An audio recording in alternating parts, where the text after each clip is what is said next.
Of course, the two before that as well. 3 times in a row becoming second.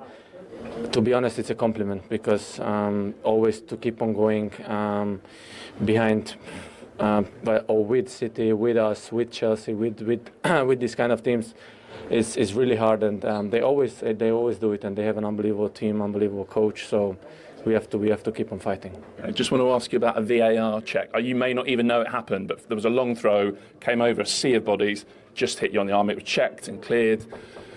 What do you remember of it, if anything? To be honest, when you don't tell me now, then I don't even remember it. There is with the corners, with the long throwing, there is jungle. So I didn't even notice that someone touched my arm. If it was the ball, if it was the guy, so I don't even know. Well played. I believe you were going to be player of the match even without the free kick. So you definitely deserve this. Well done. Thank you very much. Thank you.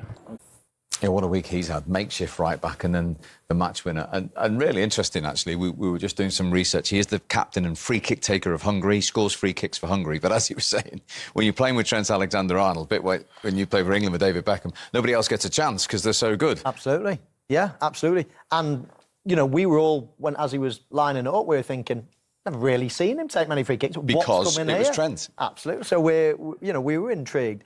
And then in his interview there, he said, well, when I get closer, I have a different technique. It wouldn't have been that type of... So I can't wait now until there's one from 20 yards out to see what he's doing. Because, as you say, Trent Alexander-Arnold was exclusively taking the free kicks over the last few years. So quite incredible that Liverpool have got another very good free kick taker in their ranks. So I guess that he's going to be claiming the next few now after that. And no wonder why. I mean, 32.2 yards. He did mention Raya. To be honest, if you put a ball there and say... Can you score from that far out? I'm probably saying no. Are you? Probably 32 points. I mean, I was speaking to the guys before, and I've said it on this, sat in this chair before. I think the wall in this situation is a hindrance.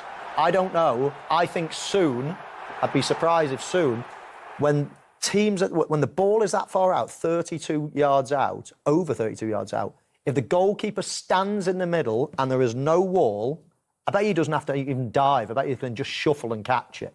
The wall in that situation is a hindrance. They don't get to see it. It gives somebody a target to hit it over and up. The goalkeeper always has to shuffle one side of the goal or the other. If he just stands in the middle and there's nothing in front of him, what would happen is the opponents would start blocking. The opponents would make their own wall. And that just shows you. The free kick taker wants a wall there. It gives them a point of reference. So, don't get me wrong, 20 yards out, you need a wall. But over 32 yards out, I think a wall is a hindrance to a goalkeeper. What's the defender's point of view? Yeah, no, I do agree with that from that far out. I think if you give any footballer a shot from that far out with nothing in front of them and said, hit that, I don't even know, sort of what technique you would go for. I think people would just try and lace it. But listen, it's obviously something that now the amount of set piece coaches that are coming in, they've put work into it. He said it himself. He said they always look Raya moves behind the wall, so it's obviously something that they've picked up and worked on. And listen, I'll never ever hit a ball as well as that, so it's hard for me to comment on. But it was a great free kick. Raya's positioning from an Arsenal point of view, anything in that at all? Do we think?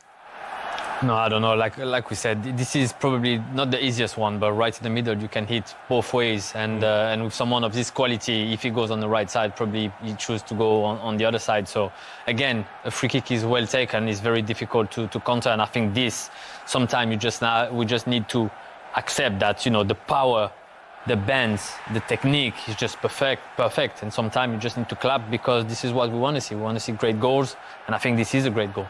We'll see that again because you can see Szoboszlai pointing to his teammates, Wirtz and Gakpo, to move. And as he strikes it, just watch 18 and 7 here for Liverpool. Exactly. One in a blocker's view. And that's my point. It's all about blocking the view of the goalkeeper. If he gets to see it straight, he doesn't get to see it. Because of the wall, he doesn't get to see the flight of the ball until it's soaring over the wall. So straight away, there's at least 10, walls are 10 yards away. So straight away, it's almost like a ball flying in from 22 yards. Now, if he gets that extra 10 yards to see the ball, he was that far away from touching it anyway. It had to be so perfect to score, and it was. But if he had that extra 10 yards, to see the ball, he would have saved it. He would have shuffled across more with his feet. He would have definitely saved it. And you can see Szoboszlai saying, move over, block it even. And at the outset, you could see Raya, if he stood in the goal, he could see right through the middle. But then as he pulled him across, then that blocked his view. And that's what it take the wall out of it. I'm pretty convinced that the opposing team would actually stick their own wall in there to block the goalkeeper's view. So it might not make any difference anyway. But it was just the most incredible free kick to win the game. And these are the fine margins at the elite level, right at the top of the Premier League, that, as we've just seen in a game, can be the difference to separate two of these top teams. I think, like, 10, 15 years ago, wouldn't even be speaking about set-piece coaches and stuff. I think it's something that's coming into the game because it's like those little marginal gains you can get over. Teams, if you look at Arsenal, the amount, 44 set pieces they've scored, and it just shows you like the amount of points they must have won from just them tiny little percentages, like hitting the right areas, the time and first contact. So it's obviously an advantage they've used in the game. That's probably the irony that we've been talking all day leading up to the game about Arsenal's set-piece play and points they gain, that Arsenal have lost to a spectacular set-piece. I mean, it's, games like this, very tight between two teams of, quality that is very high, the two best teams in the country over the last few months.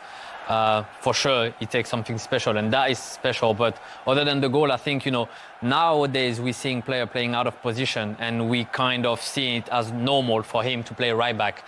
I think that's tremendous. Nothing came up this side. The left winger of Arsenal never managed to cause trouble on this side, and I think we have to give him credit because it's always difficult to play in a different position.